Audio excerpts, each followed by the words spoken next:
Welcome back to the channel. Today I'm going to tell you about a story filled with tragedy and conspiracy. The tale of Princess Alinea and a young girl named Raveler who found herself reliving her tragic life from the age of 3. Imagine this. You wake up in the body of a child vividly remembering your painful death from a previous life, only to realize you're nothing more than a minor character in a tragic story. Raveler, a girl with the distinctive pink hair of the Felicity lineage, had to witness her entire family's destruction simply because her father dared to oppose a tyrannical emperor.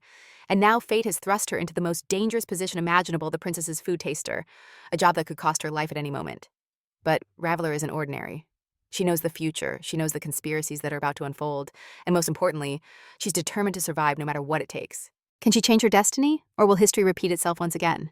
Let's dive right in and find out. The Princess Aline, whose life had been very tragic, found herself back in her 3-year-old body and came up with a plan in this recap manhwa. She decided she no longer needed any family, and her role was nothing more than that of a noble background character. At first, Raveler even felt happy to be a very rich girl. The girl had some free time left, so she grabbed an encyclopedia and sat in the shade of a tree to look up the information she needed. Finally, Ravel found the page that described the rapier flower. This plant has 6 petals that emit a sweet aroma and is found near the many trees in the shade. It's obvious that she wouldn't find herself in the palace gardens, since there are usually many insects in those trees and gardens are rarely cultivated. Those flowers could probably be found in the forest of the dead, although it wasn't clear. Why there was such a terrifying place near the protagonist's house was beyond understanding, yet this didn't scare Rebelle at all. Since all she had to do was find the flower full of positive emotions, she jumped up determined to give it her all. And to be happy, it turned out that Rebelle wasn't alone in the garden. A boy was sitting under the neighboring tree watching her discreetly.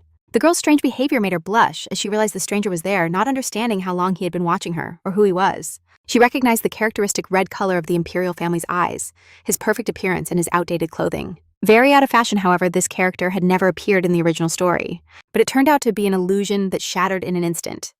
Her father taught the girl that she should always seek knowledge.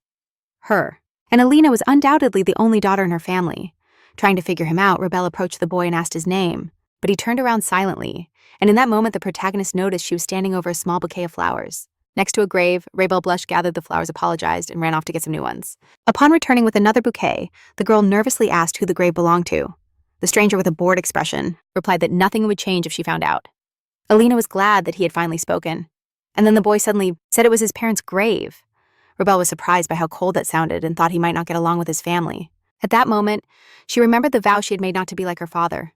To her, it seemed that looking at the boy was like seeing her own reflection, and it felt so heavy that she turned around with her hands together in prayer. She apologized to those lying in the grave for disturbing their peace, then suddenly turned around. She took the stranger's hand and pressed it against her chest in this recap manhwa. To the boy's surprise, she explained that she was sharing her strength with him. Loyalty to the emperor knew no bounds, and she served him with all her heart. That's why Raveler. And from now on, only good things would happen to him. Rebelle promised that this week would be calm, and the next would be filled with smiles. She said she was sure she would be so happy that even the saddest memories would disappear from her mind. The boy looked at her in surprise for a moment and then let go of her hand. He asked her if she herself was happy. Rebelle smiled and said she would be happy because she was sure of that too. Grabbing the encyclopedia, the protagonist showed the flower to the stranger and asked if he knew it. She asked him to let her know if he happened to find a rapira lying around. Then, without even waiting for his response, Rebelle waved her hand and ran off, promising to see him again. The boy, after watching her leave, pressed the palm she had held against his chest and wondered what her words meant. A few days later, Alinea ran toward the emperor to give him a cake the princess had baked herself in honor of Thanksgiving. To express her feelings to her father, the emperor stroked her head, surprised at how she had managed to cook. Didn't understand why such a loyal family to the reigning dynasty had never been mentioned in the original work. All this happened because of Liam Curtis Russell's obsession. And when the father said he couldn't wait to try the cake, Alinea jumped into his arms. Nearby at her workplace, Ray Valor was upset that she still hadn't been able to find the rapira flower. No matter how hard she tried, there was no trace of the plant, and she couldn't even ask that guy. Because since that day they hadn't seen the heroine again, she felt that the flower didn't even grow in the land of the dead. Due to the search for the rapira, Raveler had gone several days without sleeping well, and now she suddenly felt drowsy. She heard the maids talking, that from now on, before every visit from Duke Vicella, they should request an audience with the princess. Recently, there had been a new dispute in Postarimo. Upon hearing this, Ravenel thought about what she had given the Duke that day. Clearly it had been useful. The heroine glanced at the Emperor and Alinea, though she had no intention of seeking revenge. That didn't mean she had forgiven them. Raveler couldn't allow the Emperor to die a peaceful death at all costs. But suddenly she noticed a stream of blood coming from her mouth and falling onto her white plate. The tyrant Emperor for his daughter. Of course it was a joyful event for his daughter to call him Dad. Seeing this, the maid rushed to the imperial table and pushed the cake aside. The knights also came running. Raveler lay on the floor in her own blood, terrified of death. If only she had found that flower. None of this would have happened. A boy with red eyes passing by heard the commotion in the castle courtyard, and he dropped the rapira flower. Reveler felt unbearable pain, couldn't breathe, and desperately grasped the grass beneath her. Duke Cassius approached, lifted her head from the ground, called her by name, and seeing him, she cried, thinking he was her father. She remembered her father telling her she shouldn't suppress negative emotions. He explained that she shouldn't cling to offenses or regrets. If something terrible couldn't be overcome, she should just smile and it would be easier. Then Reveler didn't understand why her father told her something so complicated, and she didn't realize his true intentions. Later, she learned that the Duke wanted nothing more than for his daughter to forget everything and find happiness. The protagonist cried inconsolably, clinging to the shadows of her parents, but throwing a party for that felt quite strange. Her father, Reveler, Duke of Felicity, was the only one who dared to express, and asking them to come back, assuring them she had been wrong. If only she had been more careful, and her memory had returned sooner. Now Reveler wasn't sure she could forget and forgive. A butterfly with magical glowing wings flew over the imperial castle. After circling the area, it entered directly through Reveler's window. A guy was next to the protagonist's bed, holding a bouquet of Rapunzel flowers, listening to her calling for her dad in delirium. A week later, Reveler finally regained consciousness, although it felt like she was dying. The protagonist couldn't imagine that the Duke would help her again and even assign her a separate room. She was sitting on the bed when Hanan walked in, and then Reveler understood why Cassius had helped her. He had come to the castle that day because he wanted to find out personally where she had obtained the information.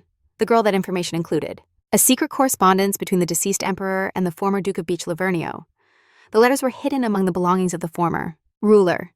Hanan asked Reveler if she knew anything else, since thanks to her, they had recovered the lands that the emperor had taken. His opinion on the matter: he didn't understand why the emperor decided to gift his daughter a country stained with blood. However, the protagonist stated that she only knew what her father had told her. She apologized, but Hanan emphasized that they valued her input greatly, and left the room.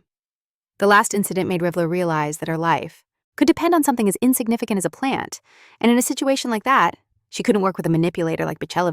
However, the female protagonist's conscience wouldn't let her rest. Those men had saved her, and she refused to return the favor. Reveler tried to push those thoughts out of her mind, convincing herself that she couldn't be that naive.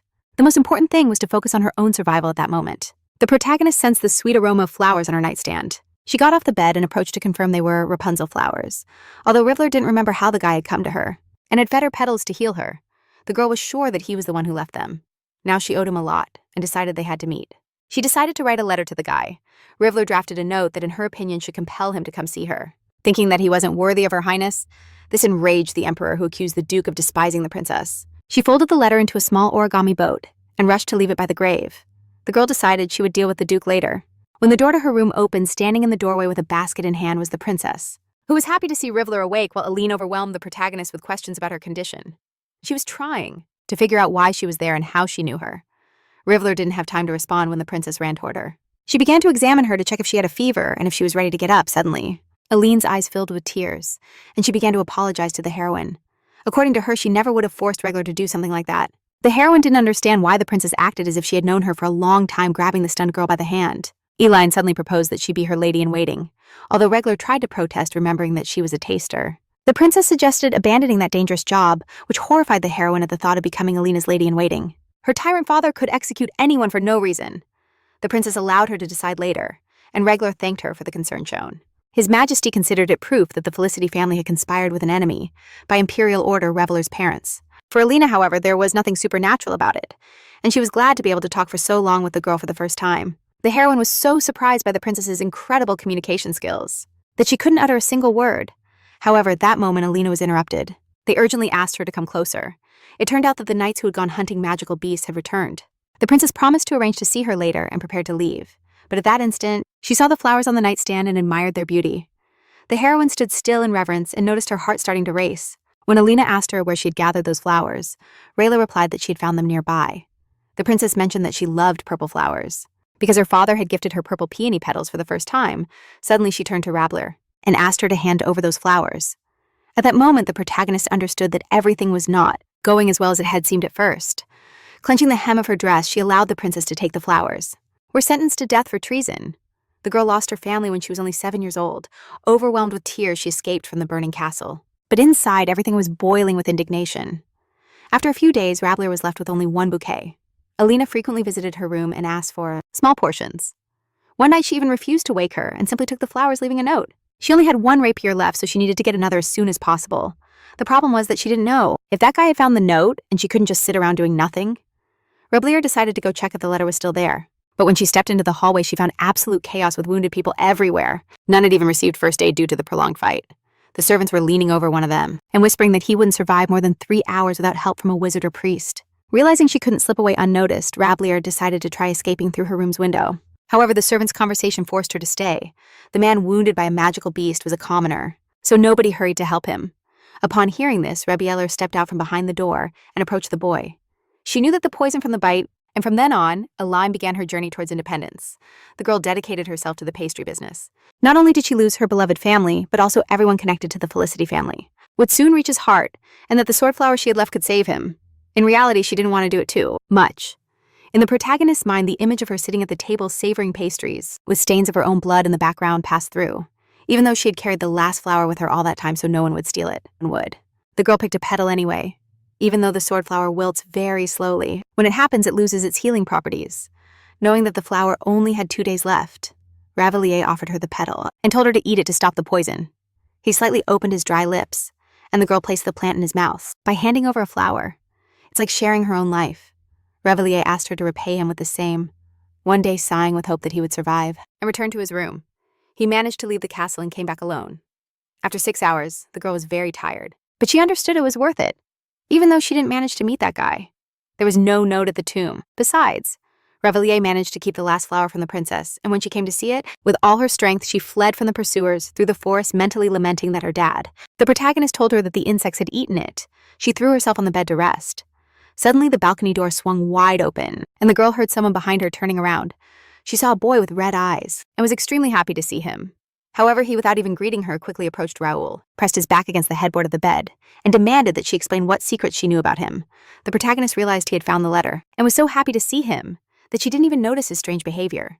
The boy mentally reviewed the letter in which Rubler had written that he knew her secret, and would reveal it to him in person. When he finally understood that she had just tricked him, the protagonist apologized, clung to him, and explained why she had done it even as he tried to break free. She hugged him tightly and begged him not to leave. Ralph promised he would let her go if she listened to his request. He pointed out that she had to cherish the life he had saved and thanked her again. The protagonist was convinced that she had only survived thanks to him. That's why she wanted to thank him personally. Seizing the moment, had been the one facing the tyrant. The girl lacked the strength to escape from the knights. Ravalier asked her where she had gotten those flowers. He explained that the ones he brought last time were already wilted. The boy promised he would explain it. Rubler let him go. She agreed, but only on the condition that he would give her his hand to be sure he wouldn't escape. The boy understood that it was pointless to resist, and the heroine dragged him with her as she left the castle. She walked firmly, leading the girl through the forest they both knew. At one point, Ravalier stopped to catch his breath, but it turned out they had already arrived. Without letting go of the boy's hand, the heroine looked up and observed around them. They were in a clearing covered with aconite flowers. Excited by the number of magical flowers, Ravalier ran to hug him and called him her guardian angel, and how he had saved the life that everyone had ignored. The heroine promised to protect him from then on. The girl raised her hand to his face and asked him to wait for her, promising that next time she would go to him. As she brushed her cheek, she added that she hoped when the time came, Her Highness would tell her his true name. Her eyes showed clear surprise, and she asked how he knew. But Ravalier just smiled. The heroine asked if he needed anything, and in the end she was captured. At that moment, Ravalier promised herself that she would never to let her know, since he had helped her, knowing where she came from after a week of rest. Ravalier returned to her work, tasting the pastries laid out on the table, trying to understand why there was so much noise in the palace. The maids were running around the castle, organizing and distributing boxes with gifts everywhere. The girl understood from their words that they were preparing rewards for the villagers who had recently hunted magical creatures. She had no doubt that giving the last rapier flower to that wounded man was the right decision anyway. She managed to find more, and since then, she eats a petal in the morning, just in case, carrying several spare ones. And now she no longer worries about her life. Ravalier was examining another plate when the princess burst into the banquet hall shouting. She immediately ran towards the protagonist, expressing her joy at her return. Ravalier didn't know how to react to such an intense display of emotions, so she stammered in response that she was also glad to see Alina. The princess threw herself to hug the girl despite the maid's comment that she had to eat first, follow in her father's footsteps, loyal to the emperor, but fate decided otherwise, and then distribute the gifts. The protagonist felt uncomfortable with Alina's hug and mentally prayed for her to let go soon. Finally, the princess released Ravalier and asked why she kept checking the food for poisons. Alina didn't understand why the girl rejected the proposal to be her lady-in-waiting, and although Ravalier didn't really want to, she claimed she liked her job protecting the princess.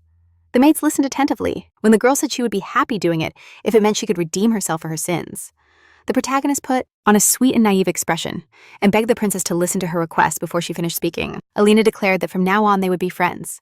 A maid pulled the princess away and reminded her that the family of Ravalier was planning a rebellion, but Eliana would love to befriend the girl who poisoned her and thus saved her life. Then, to the protagonist's astonishment, the maid suddenly stated that if the princess wished, the emperor would probably not deny her request to his daughter.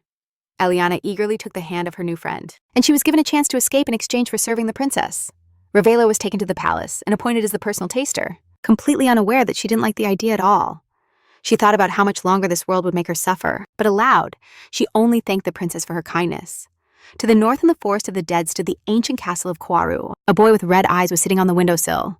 One after another, memories of Raveler surged in his mind. He reflected on his promise to become her guardian angel and defend her. He was surprised, thinking about waiting for the moment when she would finally come to him. Meanwhile, in the Ravenel castle, he was spending more and more time with the princess, and now they even ate together. The protagonist was already tired of constantly eating sweets, but she was afraid to deny Eliana anything, so she pretended to like everything. It turned out the culprit was the maid Raniel, who had told the princess that King Beeler adored meringue, but the protagonist had no other choice.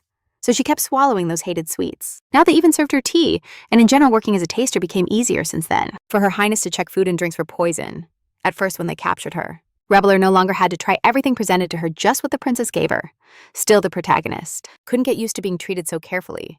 Suddenly, Reveler noticed on the plate Todoroki leaves that she had read about in the encyclopedia. It's a medicinal plant that supposedly purifies the blood, but if consumed by a child under 10 years old, it can cause stomach pain. The protagonist decided to ask the maid if she had correctly observed that the plate contained Todoroki leaves. The maid stepped back a few paces. Perplexed because Beeler had thought their stomachs couldn't digest that plant, the girl smiled and explained that she had read about it in the encyclopedia. To serve as useful tasting for the Princess Raniel sent the maid Julia to confirm the contents of the plate and to call the chef. But when he appeared, he expressed indignantly that those leaves had no such effects, and that they were used to enhance flavor. However, the maid confirmed that in all versions those properties were mentioned, and that the princess might be in danger. Beeler felt the inquisitive gaze of the cook, although in reality it was he who was at fault.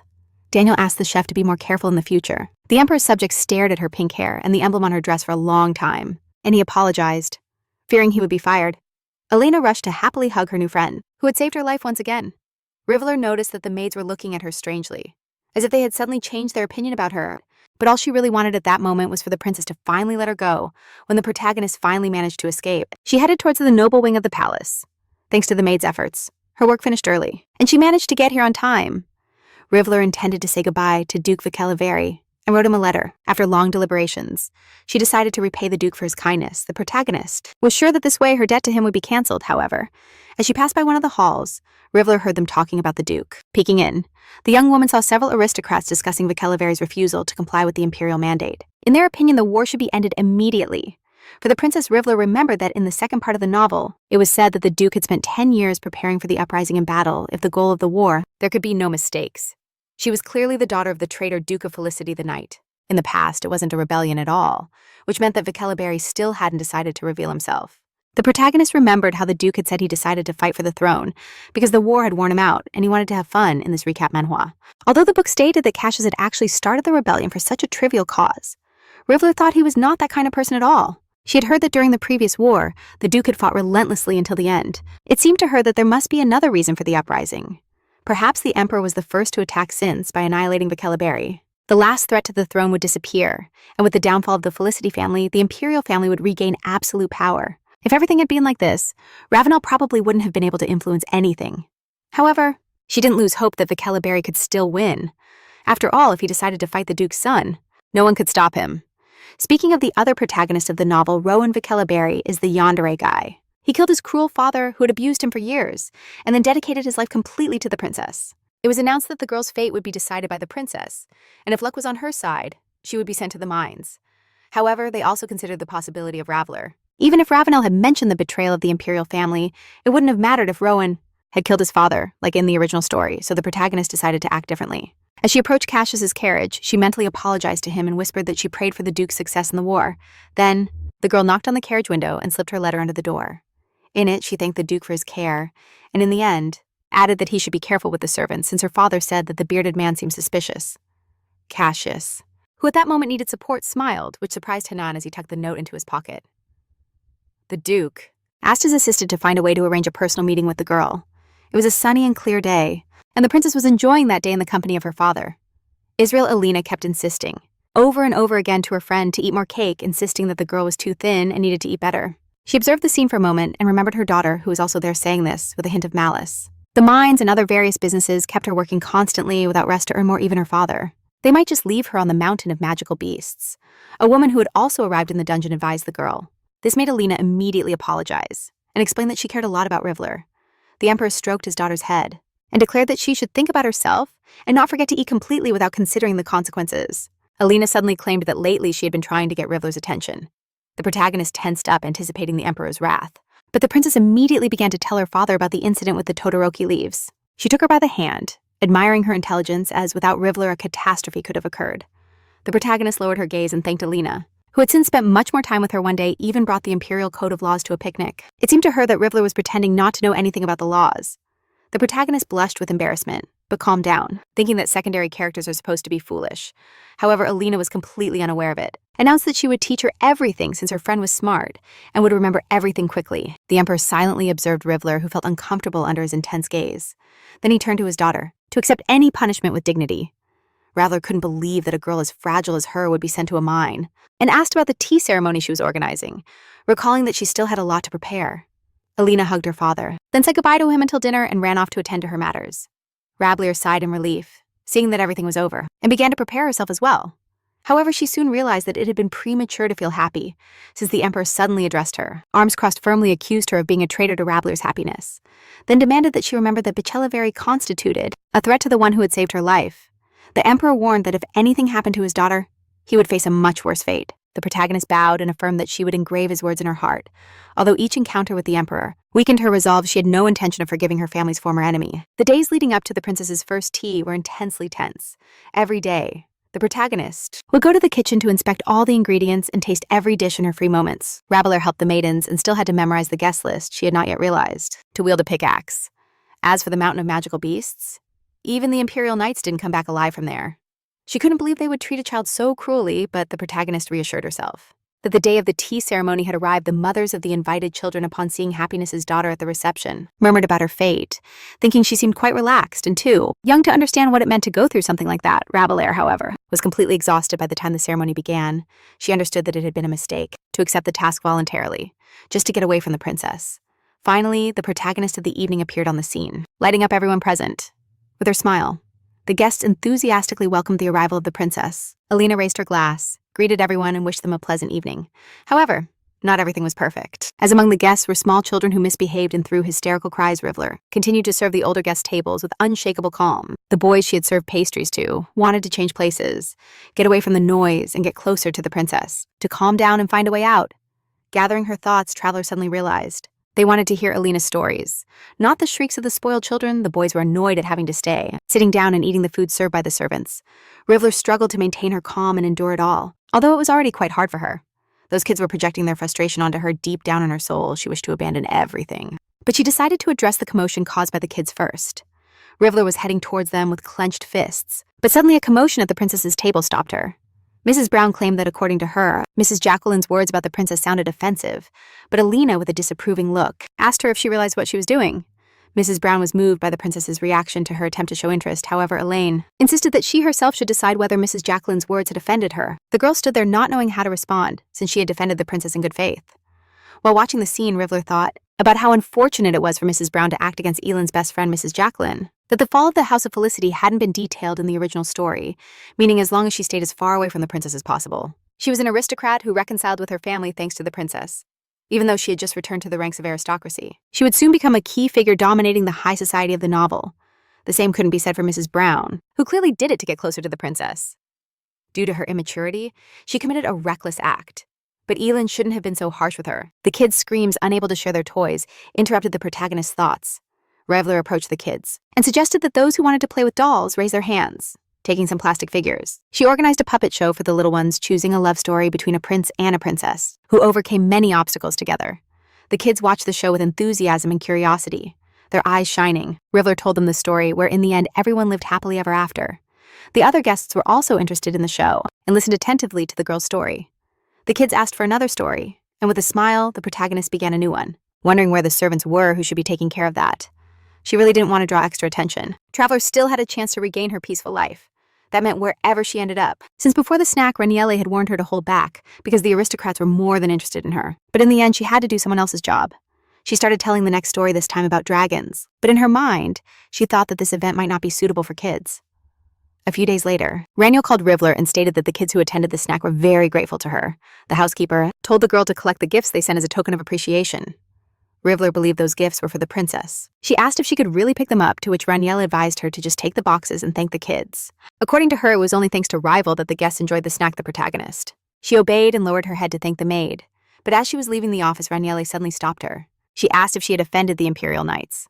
The girl stopped and looked at the head maid in surprise. According to her, the Imperial Knights were looking for a child from the hospital where Rival had been seen, and they seemed quite angry about it, Raniel. Whether in the mine or elsewhere, hope still existed. In that moment, she wanted to make sure the girl didn't know anything about it. Upon hearing this, the protagonist dropped the boxes with the gifts and the maid watched her closely. Raveler found it easy to compose herself, and apologizing assured that she hadn't seen anything and couldn't help at all. The girl returned to her room and, feeling weak, knelt beside her bed. A shiver ran through her. Thinking about why the knights were looking for her and why they seemed angry wasn't more than sharing a piece of loot with the wounded. Hoping he would survive, Ray Beeler suddenly imagined that the boy had died, and the knights who had seen her with him began to accuse her of it. Panic overwhelmed her at the thought that she would now be a suspect in the knight's death. The girl was pacing back and forth across the room, anxious with worry. She could clarify the situation by revealing the truth about the flower, but that involved the emergence of a new poison that the rapier wouldn't save her from. However, she was scared to imagine what could happen if the misunderstanding wasn't cleared up, so she could only hope for the best, as during the investigation, it would be confirmed that the rapier was not a toxic plant. The girl decided to create her own happy ending outside of the original story. But despite that fate, the protagonist wrapped herself in a blanket. She needed to rest a bit and decided not to go out unnecessarily from the castle and avoid the knights as much as possible. Raveler only regretted not being able to meet with that boy, whom she had promised to visit, and although the protagonist had decided to avoid the knights as much as possible, the next day she ran into the captain and looked at him sternly. Raveler asked if she had really given the medication to Knight Eden Dominic Carlson, who was a prominent Imperial Knight, dedicated to serving the princess. The protagonist couldn't believe she had run into him, because during the tasting she had looked at him strangely, which immediately made her suspicious. There was no escape, and the girl admitted that she had indeed given the medication to Eden, although she lied a bit about its origin. She said it was a secret remedy from the Felicity family, a universal antidote created by her wise family member Torvis Laron. Carlson trusted her, as the entire pharmacy managed by the Felicity Trading Company was of high quality. Embodied in the princess had another plan, and Raveler became Elena's taster when the maid. He apologized for scaring her, and asked her to calm down as he didn't intend to accuse her of anything the captain of the knights. Suddenly, he knelt in front of Raveler on one knee, realizing he should have gotten straight to the point from the beginning and thanked him right away. The protagonist was shocked that someone like him would kneel before her for saving Knight Eden. It turned out there was a small misunderstanding, and Eden wasn't looking for the one who tried to kill him, but for the one who saved his life. Carlson patted Ravelier's head approvingly and thanked her again for saving the knight, and once more the protagonist. She felt that strange sensation, as if something was trembling in her chest while he leaned over her. The captain asked her to let him know if she needed anything, and promised to help her in any way he could. Ryler thought she really shouldn't get more involved in this. There's nothing good about getting involved with characters from a novel. However, the memory of the promise made to the red-eyed boy wouldn't let the girl rest. So she stopped Carlson, and clutching his cloak, blurted out that she wanted to ask him a favor when the captain turned around. Ryler requested permission to meet with the Grand Duke. When the heroine decided to take the risk, she never imagined that Carlson would actually agree, and a few days later, like a storm cloud over the girl told her, the protagonist's heart froze. She couldn't understand how everything had ended up like this. She was in the forest waiting for her personal guard assigned by the captain. He warned her that the Emperor looks at the Duke with suspicion, and that if anything happens, neither would Carlson let it slide. Ryler tried to push away negative thoughts. At that moment, footsteps were heard behind her, and an unfamiliar voice greeted the girl. When she turned around, she was extremely surprised to see the knight who had saved her, who introduced himself as Irial, Eden of the First Order, and said he had been tasked with protecting her that night. The boy looked so different that Ryler had a hard time recognizing him immediately. Irial thanked the girl for saving him and, apologizing in advance, easily picked her up in his arms. Since the road to the mountains was too dangerous, the knight was appointed as her escort. He decided to carry her in his arms, apologizing for the delay, and explaining that after a long illness, his legs had become slower. Rebel felt anxious, but he hurried to reassure her, saying that now everything was fine, he had just lost a bit of stamina. However, the heroine pointed out that he shouldn't overexert himself. After all, he had been given a second chance. Eden laughed and noted that he would remember this forever. Who had always ignored his own daughter changed his behavior and declared an international holiday. Now Raveler would be the taster who would sample the food for poison before a member of the imperial family ate it. However, Rebel considered the joke inappropriate. The boy might not see her again, and he needed to take care of himself. The knight didn't understand why he thought that. The girl reminded him that she was the princess's cat, and besides, she belonged to the Felicity family. Suddenly, Eden stared intently at Rebel. Extending his hand, he tucked a strand of her hair behind her ear. After that, he suddenly asked if she wanted to leave the imperial palace, and extending her hand, she fixed a strand of her hair.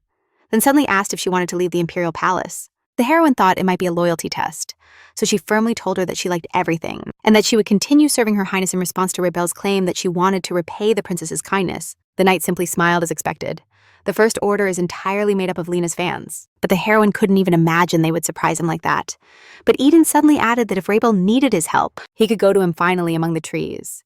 The tall gates appeared, and the knight reported that they had arrived. The heroine looked in surprise at the dark castle of the great Duke Raver. She had always wondered why the imperial palace. Although many consider it a privilege, this job is very dangerous, as the taster risks her life every time. Was located near the Forest of the Dead, and now it seemed to her that all this was to hide this castle. Eden reminded the girl of the captain's words that no one could speak of this place. His words about always having eyes and ears from outsiders in the surroundings led Raver to think that someone was watching them. The knight promised to wait for her at the entrance, and she headed inside the castle. The layer of dust on the railings clearly indicated that the place was abandoned, and no one was taking care of it. The more time the protagonist reflected on it, the stranger. Everything seemed to her she didn't understand why the Emperor had imprisoned the Great Duke and left such a problematic figure alive in the original story. The Duke was only mentioned once since Liam killed all his brothers and sisters, imprisoned the nephew, and took the throne himself. After that, Elin was called the only surviving family member of the Emperor, and it was logical to assume that the nephew had died. But Raver knew he was still alive, and the only reason was that he remained useful to Liam. The protagonist found him by the window, from which he used to look at the forest he turned upon hearing footsteps. While tasting each dish for the princess's next lunch, Raveler hoped with every bite that the food wasn't, and asked the girl why she was there. Raver smiled and replied that as he had promised, he had come to learn her name, the Emperor. Unlike his nephew, the Great Duke had no legitimacy since he was a usurper who had seized power due to the lack of legitimacy. He had many enemies who wanted to overthrow him.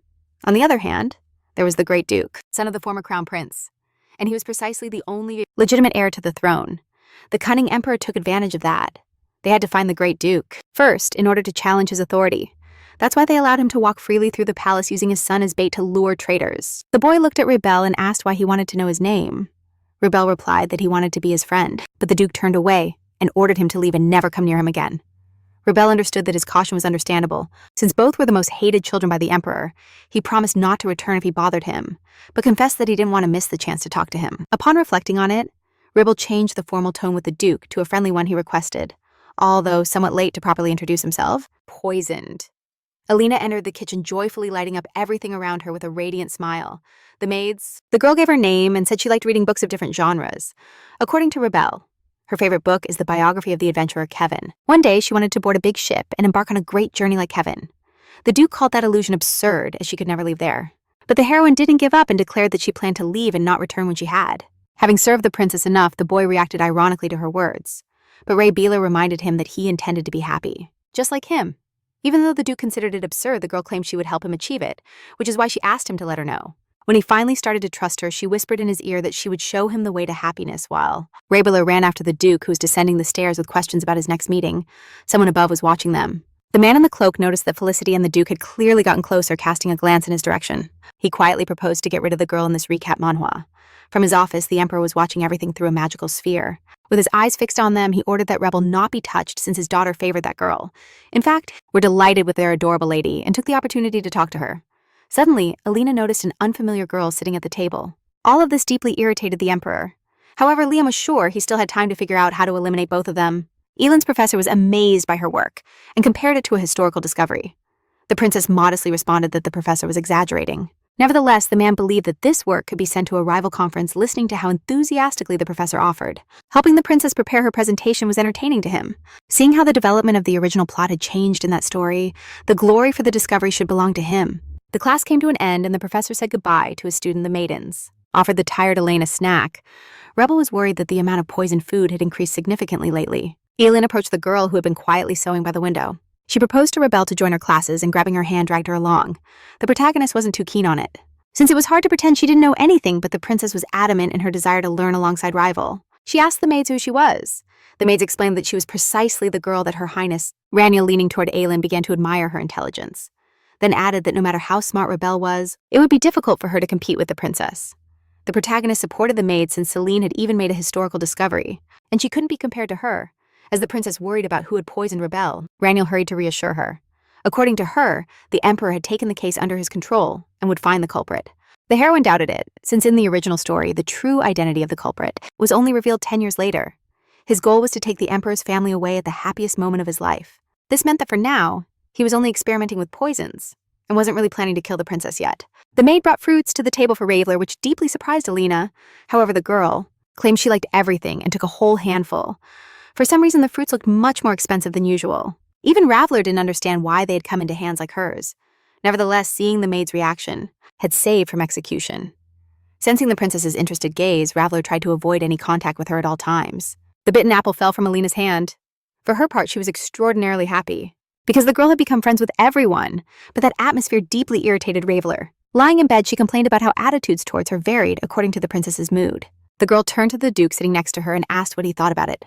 He didn't understand why she was asking. He asked her not to interrupt his reading, ignoring his request. Raveler proposed to the Duke to see the books she had left in the adjoining room.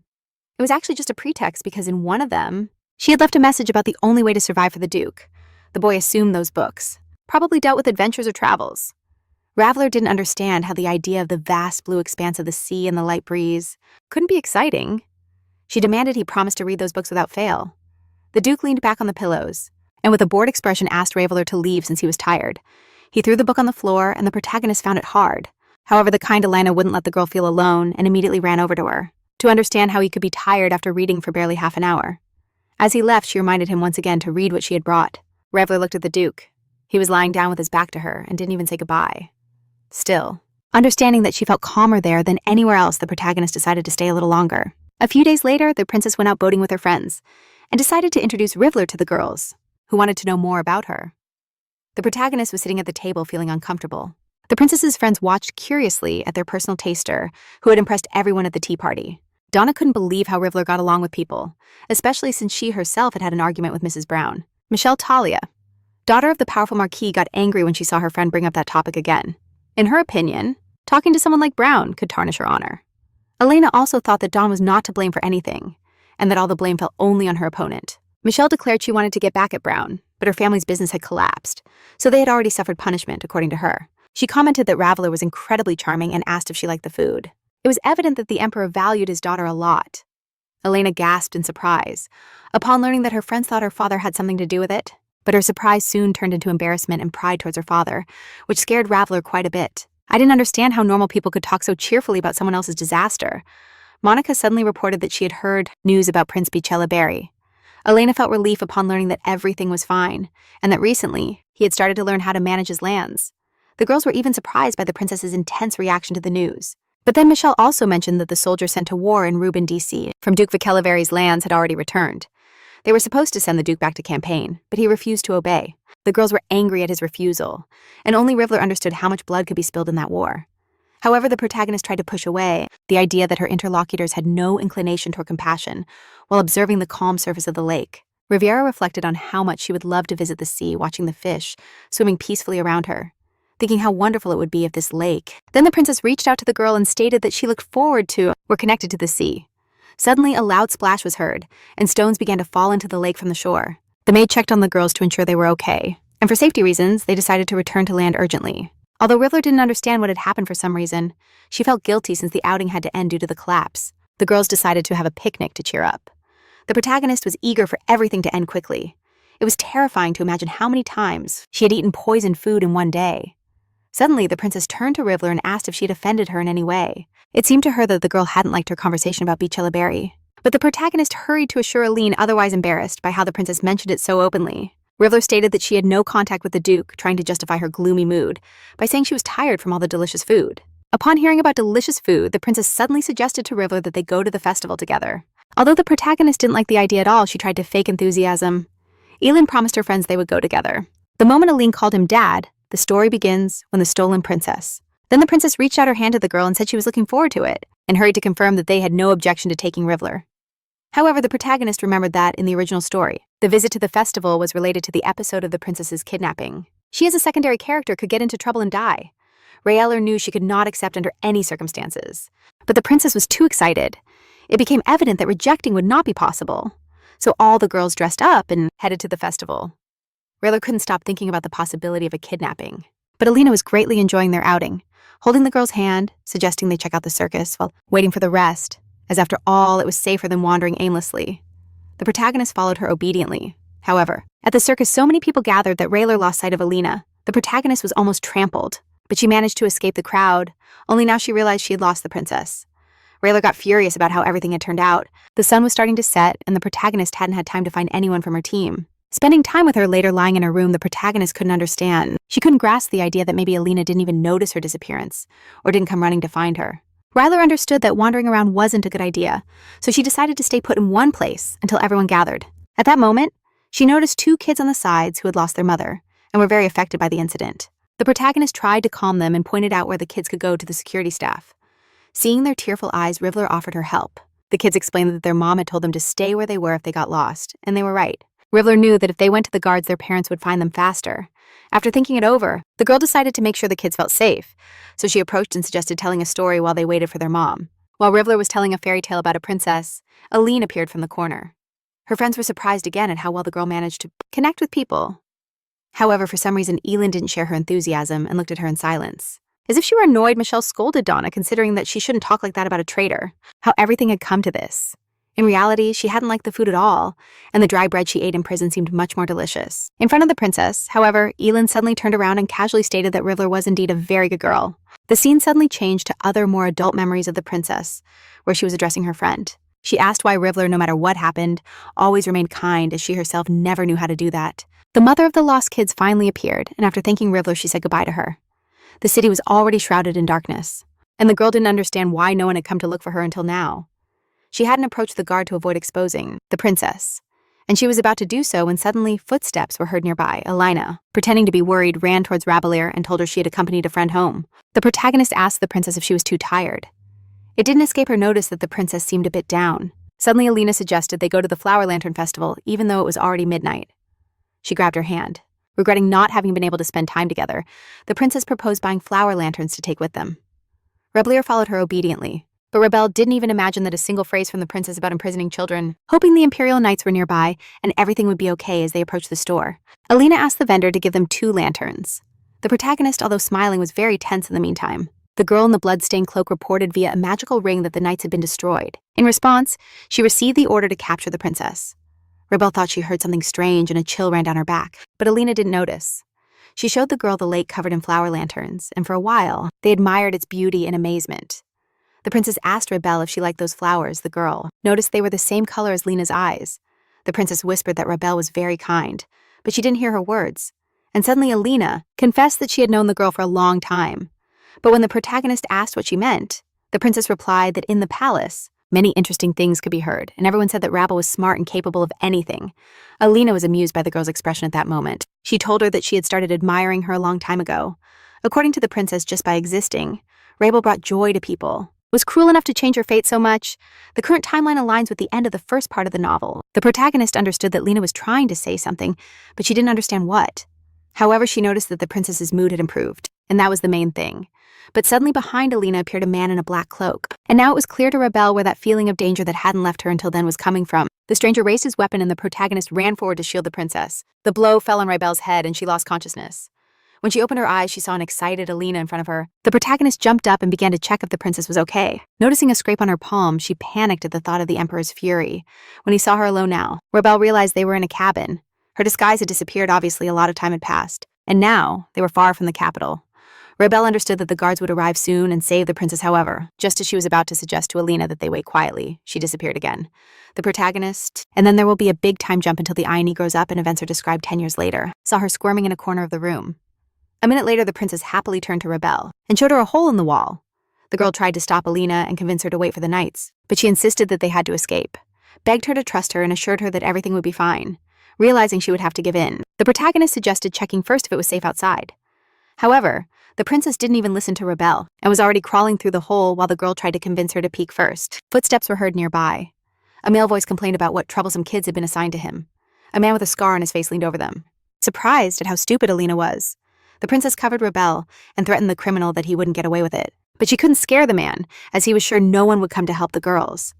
Rebel realized that the hand was from the opposing group to the Emperor, and for the umpteenth time was surprised by the number of enemies he had. According to the man, the Emperor was in mortal danger at that moment, and perhaps was already trapped to the previous security on Alina's face. Although the protagonist roughly remembered the original story, she knew little about that period, however, vanished immediately and fear emerged in her eyes. She demanded an explanation of what they intended to do to her father. Although the criminal refused to answer, she kept insisting. Unable to bear the provocation any longer, the man violently stomped the wall, ordered them to return to the cabin for their own safety, grabbed her by the hand, and she tried to break free with all her strength. Raybell caught the bandit by the arm and immediately demanded he let the princess go. In fact, he feared the girl would have bruises on her hands as the emperor could accuse her. The man laughed at Raybell's audacity and threatened to kill her. He advised her to stop underestimating him, and as he grabbed her dress, lifted her off the ground. The heroine turned to Alina and winked for her to flee and bring the emperor. However, the princess didn't move from her spot. She crouched, picked up a stone from the ground, and threw it at the criminal. However, it was clear Elena wasn't good at aiming. As the stone hit Raybell square in the forehead, the girl fainted again and fell to the ground. Her last thought was about why the protagonists in novels are always so clumsy. So the story goes back to the moment when Raven is tied up in one of the drawers of the cabin's storage. And here's how the knights, she knew for sure that if she did nothing, she would die soon. In fact, Raebler wanted to escape since the first day she met Elin. Enter with the emperor and how they save Elena. The protagonist's mouth is covered, and she tries to let them know she's there too. But for some reason, no one hears her while Elena cries in her father's arms. Raven shakes the drawer from the inside. The emperor stares at her, but shows no sign of having noticed anything at the exact moment when Liam suggests to his daughter to go home. Raven understands that they will leave her there. The girl is tired of being a side character. After doing everything possible to protect the princess, the maid is informed that they have finally found the princess. Upon hearing that they will soon return to the castle with the Emperor, Rahel kneels. The other maid asks the knight what happened to Raven. He responds that there's no news about her and that she probably didn't survive. The Great Duke, who is walking in the garden at that moment, accidentally witnesses this conversation. What he hears doesn't fit in his mind, and the boy can't believe that Raven is dead. His legs take him, alone deeper into the forest, gradually switching to running. The Duke initially thought that Raven was an emperor's spy, but living in the imperial palace took absolute priority. That's why the protagonist urgently needed to find a way to resist poisons and not die. A charming girl his age sent to watch his every move. When he saw her for the first time, he was fascinated by her unusual hair color. The Duke never imagined he would see her again. However, their seemingly casual encounters, repeated over and over. At some point, he became curious about what future she was talking about, although Raven was in the same situation as the Duke. She didn't lose hope, and he was intrigued by how far she would go. Upon arriving running at the field covered in buttercups, the Duke stops. Deep down, he is sure she couldn't have died. He shouts that he knows they're here and that he is ready to fulfill the will of His Majesty. In fact, people in cloaks were hiding everywhere in the trees. And behind them, the Duke demanded to be taken immediately before the Emperor. Meanwhile, deep in the forest, Raven tries to free herself from the tightly bound ropes. She finally manages to get her hands loose. Although she manages to get out of the drawer and escape, she has no idea what to do now after being abandoned. Returning to the palace would be humiliating, but hiding is also too dangerous. Just when she thinks she could take a short break, at that moment she remembered that, in the second part of the novel, when the princess was on the brink of death from an unknown poison, someone appears behind her. A woman with a bow and arrows examines Raven in surprise, and notes that she's never seen her before. The hunters wonder what a kid is doing there, and the protagonist realizes how lucky she is invoking her acting talent.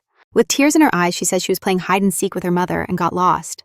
The strangers listen to her with compassion and offer to let her stay with them and have dinner until they find her mother. But feeling it's strange to meet them, Raven decides to stay alert and escape. However, he can't maintain vigilance for long.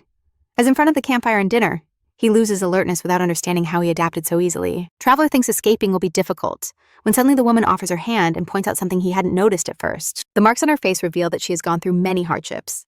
The woman promises to go to the village at dawn, to ask for help to heal her wounds. Traveler decides to rest a bit, thinking nothing serious will happen, and thanks the strangers. The protagonist feels overwhelming fatigue while the people around admire her excellent appetite. The girl calms down since before dinner she ate a rapier flower just in case, but suddenly was found in a warehouse inside one of the wooden drawers. Aline jumped into her father's arms. She was saved by the magical flower. Rapier driver decided to get it at all costs because many exotic plants grew in the palace. She perceives an astonishing weakness throughout her body.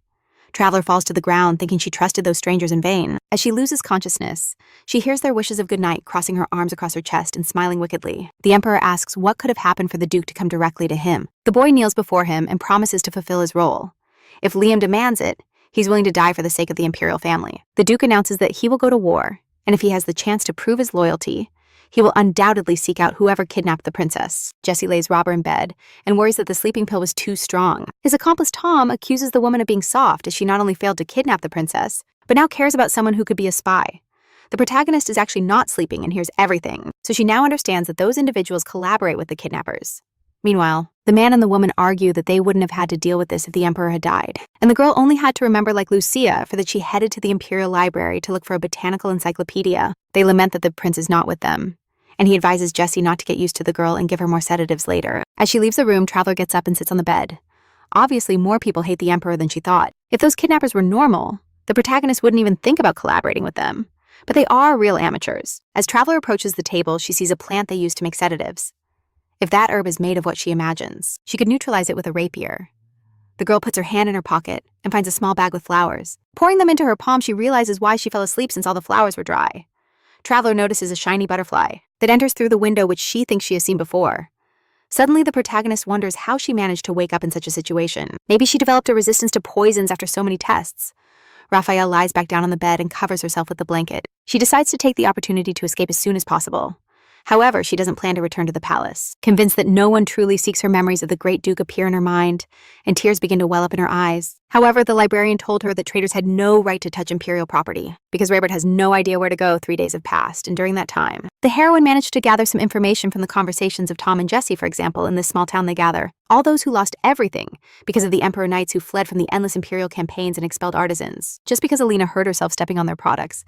There are many former advisors of the Emperor, and Raver thought there must be people among them who knew her. The heroine decides to leave immediately because right now the guard is patrolling the other side of town. She placed a pillow and a blanket on the bed to simulate someone sleeping, and Raver climbs into the attic.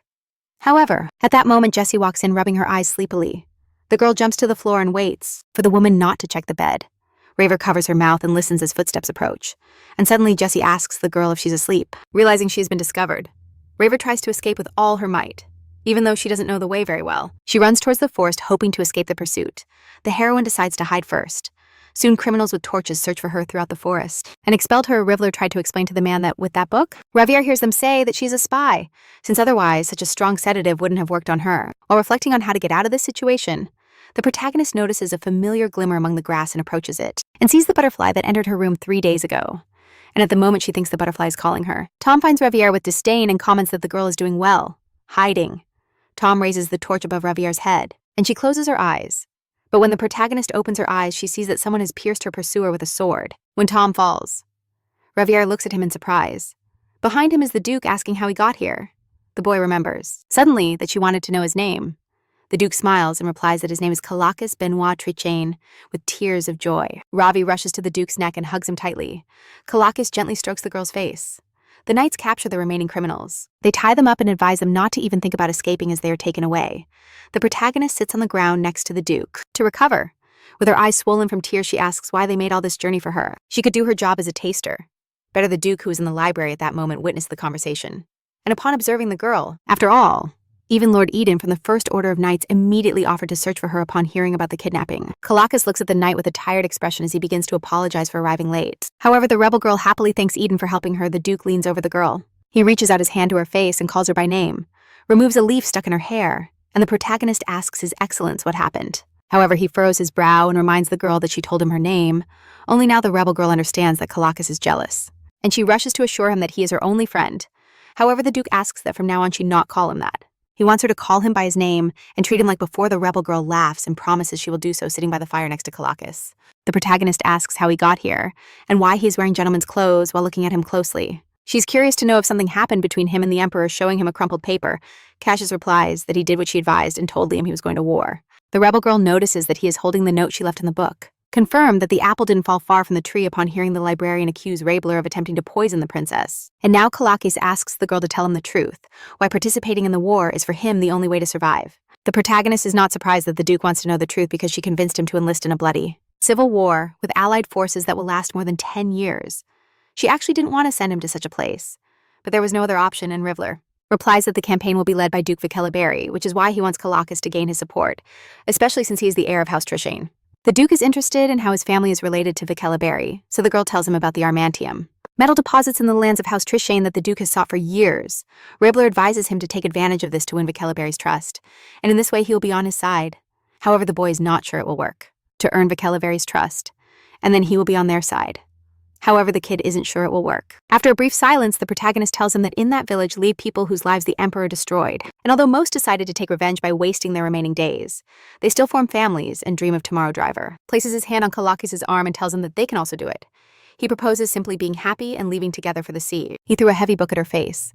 The Duke threateningly ordered him to shut up, said that if the librarian wanted to bark, it was better. His words give hope to the boy, and he smiles at him, gently caressing Raveler's face. He accepts his proposal. Now he wants to do everything possible to be happy once and for all. That's why he won't run away, realizing he can't hide from the emperor. The protagonist decides to act differently and fully integrate into the palace. So the next day she kneels. In front of the princess with a determined look, she apologizes to Elaine for not having protected her, even though it was her duty. Just a few hours before sitting in the carriage with Kalakis, Raybell had told her his decision. She will tell everyone that she tried to protect the princess this way. The protagonist plans to ensure she is treated as she deserves. She believes it's the only way to survive in the palace. After a moment of silence, Kalakis proposes to the girl that they simply escape together, because even if the princess recognizes Raybell's efforts, the emperor's attitude won't change. Besides, Kalakis feared leaving her alone when he went to war. He suggested taking her anywhere if Raybell wished. But the protagonist knows they won't be able to hide from the emperor, no matter how hard they try. She thanked Kalakis for his concern. To go out to the street? The girl, all trembling, observed what was happening. She couldn't understand how Duke Cassius Bicalaberry, but insisted that for her own good she must return to the palace. The girl stated she doesn't care if her efforts are recognized, and even if they aren't, she will find another way. She asked the Duke not to worry and reminded him that from now on they decided to live a fulfilling life. Kalakis smiled, thinking that Rabeller had always been like this and really had nothing to worry about. He understood that now was not the time to hold on to his worries. The protagonist called him to the window to admire the sunrise together. Looking at his sword, Kalakis thought he needed to gain enough strength to protect himself. He turned to Reveler and asked her to bring more books. Next time, Kalakis smiled and suggested reading them together. The protagonist laughed and promised to bring a mountain of books.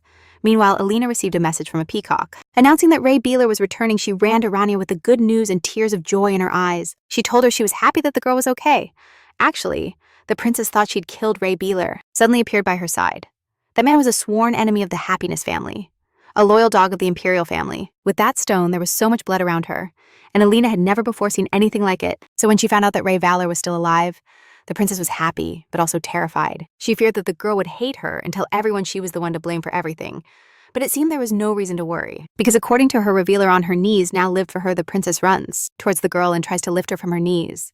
But she resists, still blaming herself for what happened. When she realizes that revealer holds no grudge, Lena's eyes start to fill with tears.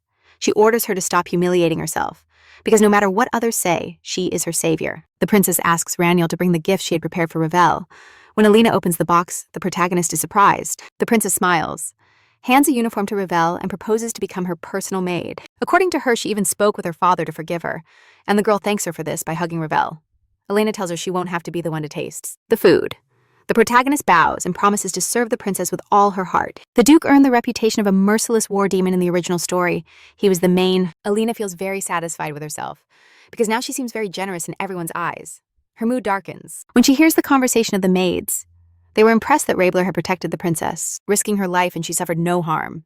Looking around, Alina realizes that everyone is talking about that girl. This annoys her because she was the one who saved Raybler, an almost slave, and gave her a normal life. Jealousy and resentment begin to invade the princess. Her thoughts are interrupted by the words of Rabelais, who bows to Alina and reminds her it's time for lunch. The girl smiles and asserts that she will never forget the princess's kindness at that moment. Alina reflects that she is demanding too much of herself, since in this life, everyone admires her anyway. She greets Rabelais and wishes her to rest well in this recap manhwa. Alina believed that no one could take away what belonged to her. However, she began to realize how much attention others paid to Rebel and how happy they were to see her when looking at it from the outside, who apologized for taking so long to finally find her. The Emperor announced the end of the search and the return home. Puppeteer controlling everything from the shadows. Rebella heard that he didn't spare even children. That's why very scared. Alina suddenly wonders why her bad feelings always come true since the moment the protagonist worked her hardest to prove her loyalty. Her daily life changed radically. They treated her differently and even assigned a new room to Rebel. They gave her quality food and dressed her in nice clothes. Her reputation also changed considerably, and more people began to trust her. The girl was very sought after, and everyone asked her for help. But Rebel was partly annoyed, since the princess had given her a day off. Yet everyone kept coming to her constantly now with a towel in hand. The protagonist wonders why suddenly everyone is on her, but she has no other option. So now the obedient Rabbler is trying to quickly wrap up all her business so she can finally rest. Only now does the protagonist realize that the maid has been by her side all this time, and probably heard everything. The surprised maid drops the boxes from her hands and watches the girl closely. Then she asks if she is really the maid everyone is talking about. She thought about how to escape as soon as possible when the Duke extended his hands toward the girl. She screamed in terror. Rebella! Constantly holding the surprised hands of Rubelar, she confesses that she is her fan, and she has long wanted to meet her, although the protagonist doesn't fully understand what's happening. It's evident that the maid has a good impression of her. The girl hurries to help pick up the fallen boxes. Although the maid is impressed by her kindness, Rabelais actually does it to finish this as soon as possible. After picking up all the boxes, the maid leaves. She thanks the girl once more and wishes her a good day. Rabbitler doesn't remember the last time someone said something like that to her, and she decides that from now on, every day will be good for her if people come to her for help. That means they accept her. And from now on, she'll give it her all while watching from the balcony. Aline feels anger washing over her. Michelle and Donna ask the princess what caught her attention so much, forcing a calm smile on her face. Aline replies that she just wanted to get some fresh air, but to her, the sun turned out to be much brighter than she expected. The supposed weekly leave of Rivler came to an end, and she resumes her duties as a maid, although even after the job change, froze, when Cassius suddenly lifted her, and after examining her carefully concluded that she was fine. The tasks hardly changed. Once she sweeps the floor, she must go to the kitchen to check the ingredients and wash the dishes. Suddenly, Miss Tarrant enters and pets her head. She points out that it's probably hard for her to manage everything. However, Rivler considers it part of her duties. Nothing special, but the woman looks at her so intently that the girl feels like she must have done something wrong. However, Miss Tarrant suddenly announces that she has a proposal for Rivler, and if the girl helps her, she will let her take a break after lunch. Today, the protagonist loves the idea of leaving early and agrees without thinking. Tarrant explains that she needs a model because she must choose an outfit for the princess who will return late today. She doesn't think Rivler's short stature will be an obstacle since she plans to adjust all the details. The protagonist tries on the wig.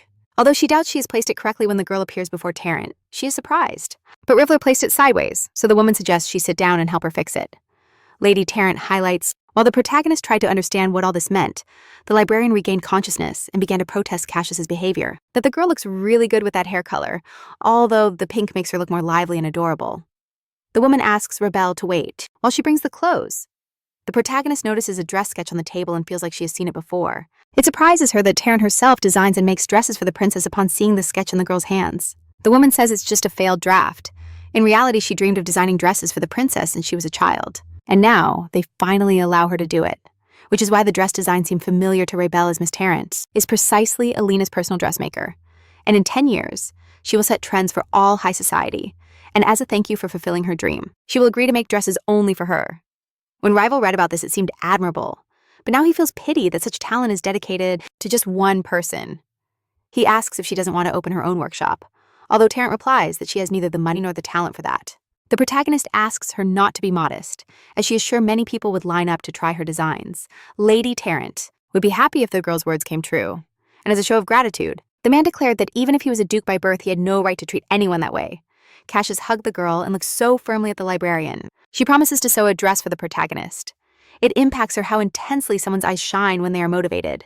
The woman hopes that someday, if she really opens an atelier, Rebelle will be her first client deep down. The girl hopes that someday she can wear such beautiful clothes and live following the call of her heart while remembering Calacus. The protagonist feels nostalgia and the desire to see him.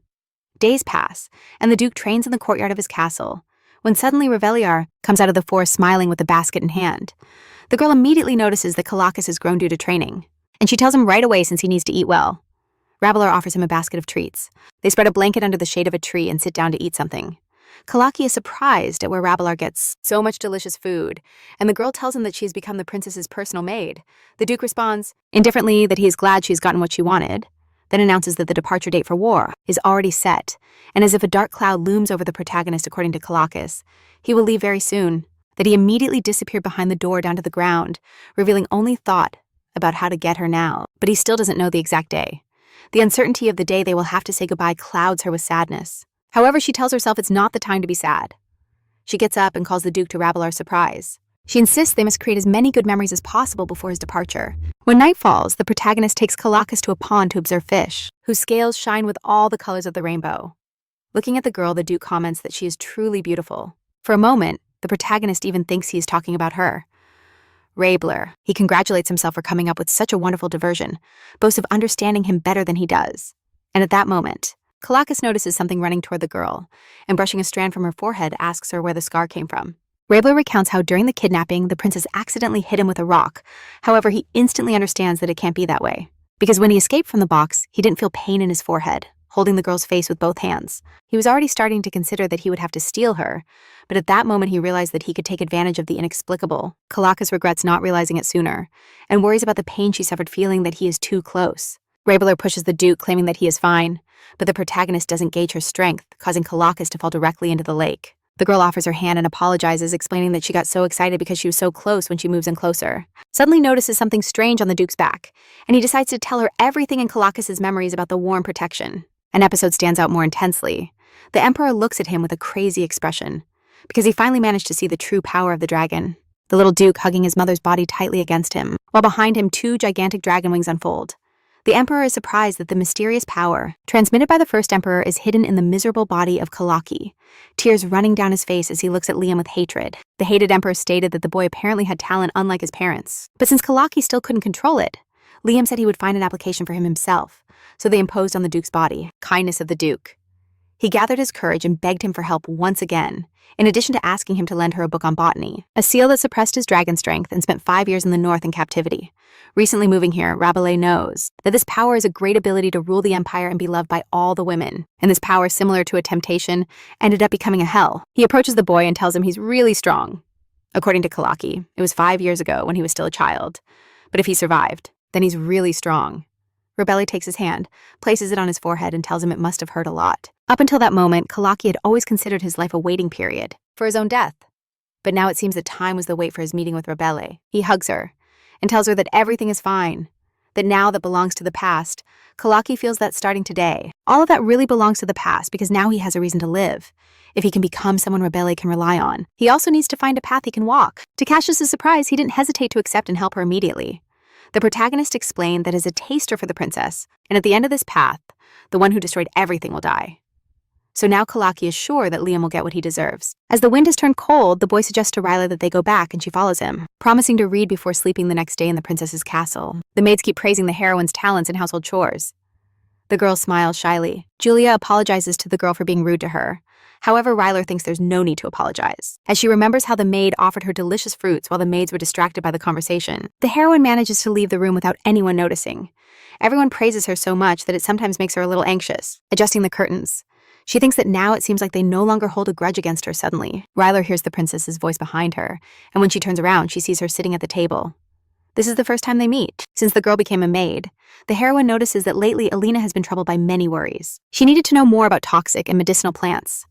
The Duke listened in silence and attentively to the girl, then promised that his knight would deliver the necessary book. Ryler approaches the princess and asks why she's so pensive, and she confesses that she can't write a letter. It's been a while since she communicated with that person and wants to know how they are but feels some discomfort. Upon realizing that the letter is for the guy, Ryler understands that it's about Roy, the protagonist, with whom Lena started to get close at that age.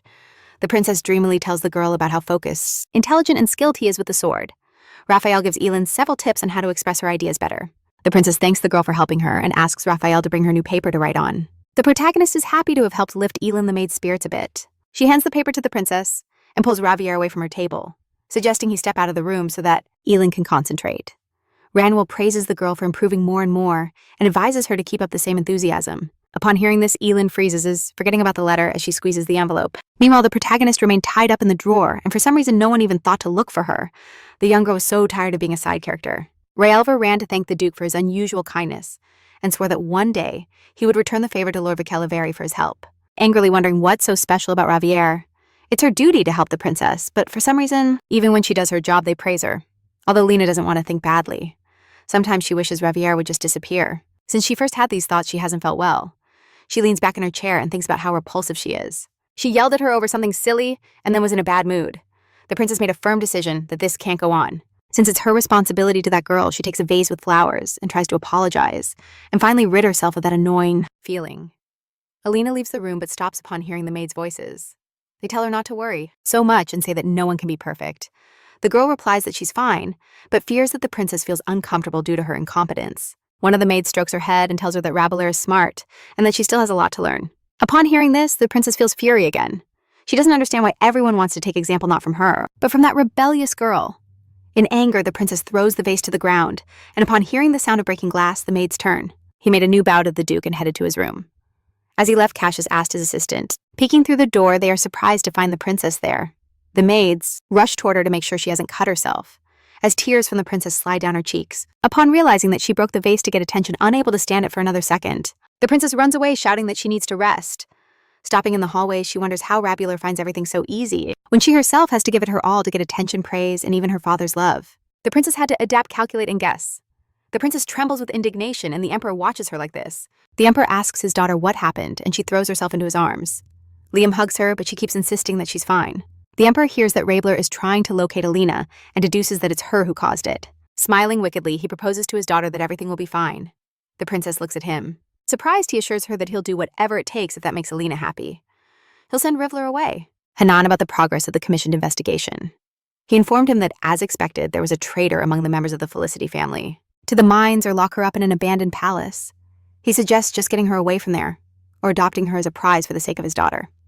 Leham will do what's necessary for Alina.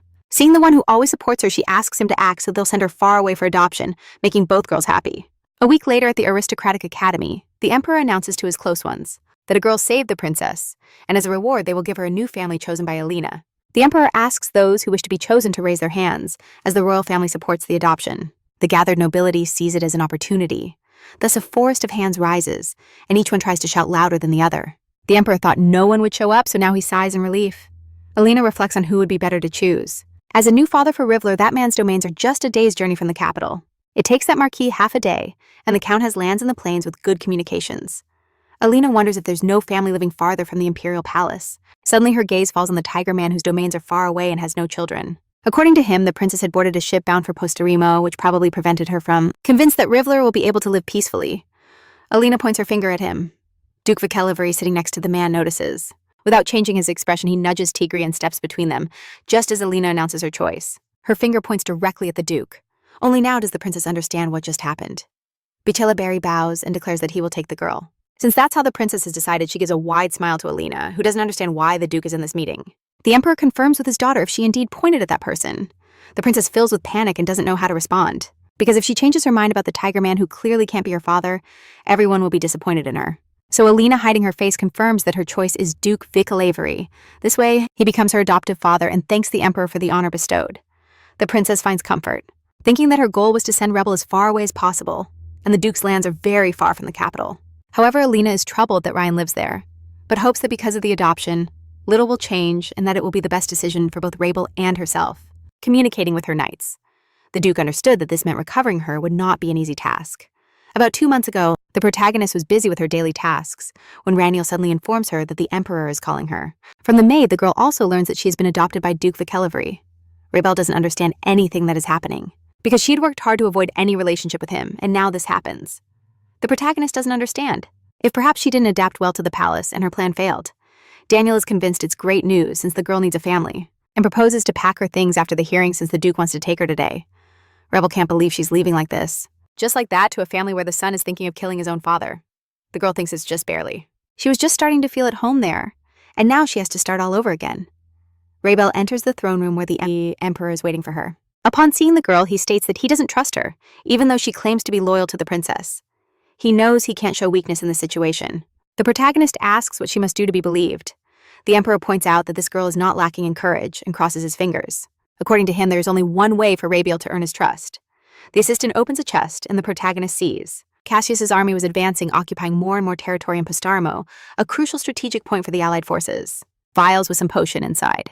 The Emperor offers her 2 options: sacrifice her life, or inform him about everything in Vickelivary. If she's sure she can handle this, Rabler has to drink this poison, although there's an antidote in the chest that actually won't cure her completely. The protagonist understands that this is how Liam plans to keep her under his control until death. Now she regrets telling the Duke about the sorcerer. Raveler stands up, grabs one of the vials, and drinks its contents with determination. Her throat tightens in a spasm and she finds it hard to breathe. The girl reaches for the second vial upon locating the antidote. Raveler also empties the second bottle. Liam warns her to be careful if she doesn't want to disappear, as she isn't the only spy in the Duke's house. Kneeling down, the protagonist promises the Emperor that she will remember him in the bottom of her heart. She hopes to take revenge on him if she ever gains strength, or gains. A few hours later, Rabelaire, with unbearable pain in her stomach, decides to leave the castle. She managed to say goodbye to the maidens while they loaded her belongings onto the cart. However, the protagonist finds it strange. It was then that Vichelberry received a letter from the Duke of Felicity, begging him to take care of his daughter and support her. To leave like this, as if being carried away by the current. But even though she hasn't made any decisions, she can't just leave like that. The protagonist scans the Duke's subjects and him waiting by the cart. The butler is about to accompany Rabelaire, but she asks him to wait a moment. The girl approaches Vichelberry and greets him. First of all, she thanks the Duke for accepting her into his family. Then Rabelaire asks if he doesn't think it inappropriate to grant her a little time before leaving. She knows there won't be another opportunity. She mentions there's a friend she wants to say goodbye to. The girl bows to the Duke and asks him to show mercy.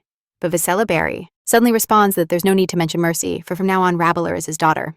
Then he adds that if the girl is referring to the Grand Duke, he has already left. The protagonist can't believe what she's hearing, and Vice LeBerry repeats that if it's about that guy, he went out on an expedition today. Robert realizes that Caliquis lied when he said he didn't know the exact date. The girl runs away, and the Duke's servants chase after her while Biche Lavery watches in silence. After a brief silence, Cassius asks Hanan to bring him the girl the botanical encyclopedia. As he moves away, he remembers the previous night, when that kid approached him quietly from behind. However, the Duke recognized the boy immediately by his red eyes with no need for introductions. Caliquis stated that it would simplify the conversation. He got straight to the point and announced that the next day he would declare war on the Allied states. Then the boy unexpectedly asked to be saved in return. He promised to deliver to the Duke the same adamantium silver he had been searching for.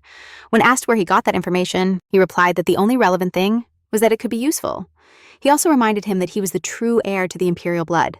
Something so necessary for Biche Lavery seemed arrogant to the Duke, highlighting his legitimate bloodline in front of someone who had been called a dog all his life. But if that kid fights so hard to cling to life, it means he will survive just like that girl. That's why Biche Lavery pointed out that Felicity likes to meddle in matters that don't concern her. According to him, the Emperor couldn't leave people like them without supervision. But Caliquis looked away and said he didn't understand what that was about. The Duke, while adjusting his cuffs, informed that every 3 days at 5 a.m. a convoy arrives with military supplies. At that moment, he thought he should be kinder to Ravelier, whose character was clearly as weak as his father's. He handed Caliquis his wrist pin that he must show to the convoy, and if he manages to survive until then, he will live. The boy asked if Biche Lavery was helping him because he is friends with Raviar. The Duke replied that it was one of the reasons. They don't understand that they can be guilty kids like them. Biche Lavery stroked his head and added that he was just doing his duty, like any adult. But the boy knew perfectly well that helping him meant open betrayal to the Emperor. At dawn, he was informed that it was time for the Grand Duke to leave while he was by his parents' grave. Caliquis immediately stands up, since he is ready for the journey, leaving a bouquet of flowers, rapier on the grave. The boy sets off on his way. He knows he can't fully trust the Duke's words because anyone can say nice words. Before Caliquis can take a few steps, he hears a familiar voice calling him from behind. Raveler, panting heavily, runs towards him and starts yelling at the boy, hitting him hard and calling him stupid. The heroine is furious to know how he could leave without saying goodbye, when they clearly aren't strangers to each other. Raveler, crying profusely, claims that even being adopted, she came to say goodbye. The next day, the protagonist was working in the garden while the princess rode around. Caliquis admits that he simply didn't know how to tell her, and that's why he sent a letter to the palace. The girl received it, and that's why she doesn't understand how he could write something like that. She hands the boy her note and states that she hasn't forgiven him yet. That's why he must return alive to fulfill his promise. Caliquis glances at the message where he proposed to Raviar, going to see the sea together when she would return at the bottom. The girl wrote that he was stupid and that she hated him. The Duke laughed and promised to keep his promise.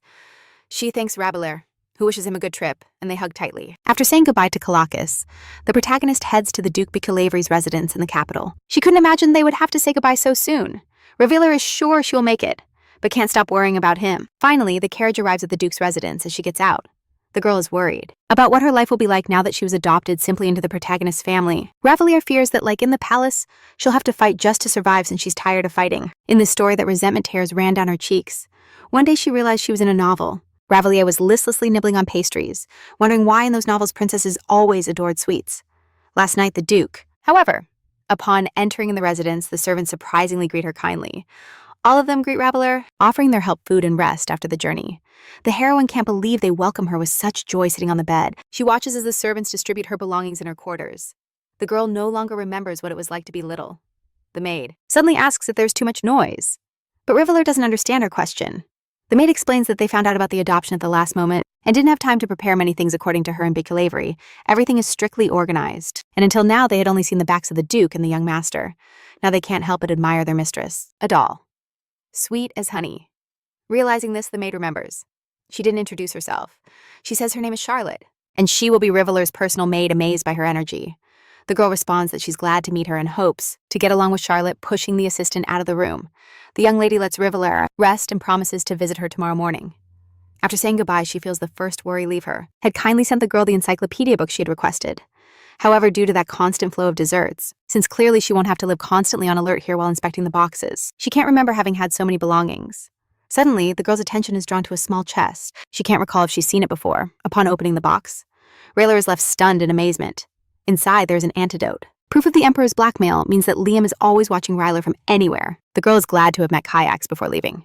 Now she has a small bag with Rapunzel flowers. Without thinking twice, the protagonist drinks the contents of the bottle even though it has the flowers. For now, Ryler plans to depend on this antidote. Otherwise, if he recovers quickly, Liam will notice everything. Now he must solve the following. He must find the Emperor's spy, survive in the remote residence, and not encounter the protagonist who caused it all. She's not sure if it was right to stay in this house. But for now, Ryler decides to take a nap and then think about the rest, since today has been a very exhausting day. She had no time to read. Revelier ate so many that he could hardly breathe and glared furiously at the princess who rode carefree. The girl wakes up with a terrible cold, and seeing her condition, the Duke orders Charlotte to call a doctor. However, the protagonist cannot allow it to be revealed that she ingested the poison. Otherwise, she could face death. That's why she tries to convince the Duke that it's excessive, and that she only recently ate poisoned food from the princess. Although Ryder claims that the fever is due to the antidote, Michelle Avery doesn't understand which potion causes such a condition and asks him not to insist on ignoring it. Since her immunity is weakened and it's crucial to find a treatment, however, the protagonist keeps insisting that she's perfectly fine. But the Duke knows that Felicity is too smart to insist without reason. Suddenly, he sits beside her on the bed and places her head on his knees. Raveler is surprised that Biche Lavery suddenly mentions something someone said that his daughter is more fragile than glass. Before his eyes appears the image of his father, who while bandaging a wound told him that he was fragile like glass and that hurt him. Biche Lavery covers his eyes with his hand and suggests that she sleep a little. Meanwhile, at the fencing academy, young Biche Lavery trains on the track, as if she would never get off her horse. Noticing the girl's gaze, Elin smiled and winked at Ravelier. The messenger apologizes for interrupting his practice and informs him that an urgent message from the Duke has arrived in this recap manhwa fixing his messy hair. Ryan asks about the content. After hesitating for a moment, the messenger reveals that the Duke adopted the girl. Ryan stops trying to process what he just heard. All he could do was wait for these riding lessons to end soon. He noticed the knight who was training the princess, and his face seemed familiar. He remembered Kane Ashley, the princess's personal dog, who was in the front row. When they attacked the Felicity family, Ravelier stabbed his fork into another pastry in fury, mentally wishing the heavens would punish him. At that moment, Ashley's horse reared up and the knight fell to the ground. The princess ran to her subject, and he didn't hesitate to tell her how great an honor it was to be concerned for her. While exchanging compliments, Ravelier enjoyed the delicious taste of meringue thanks to Ashley falling off the horse.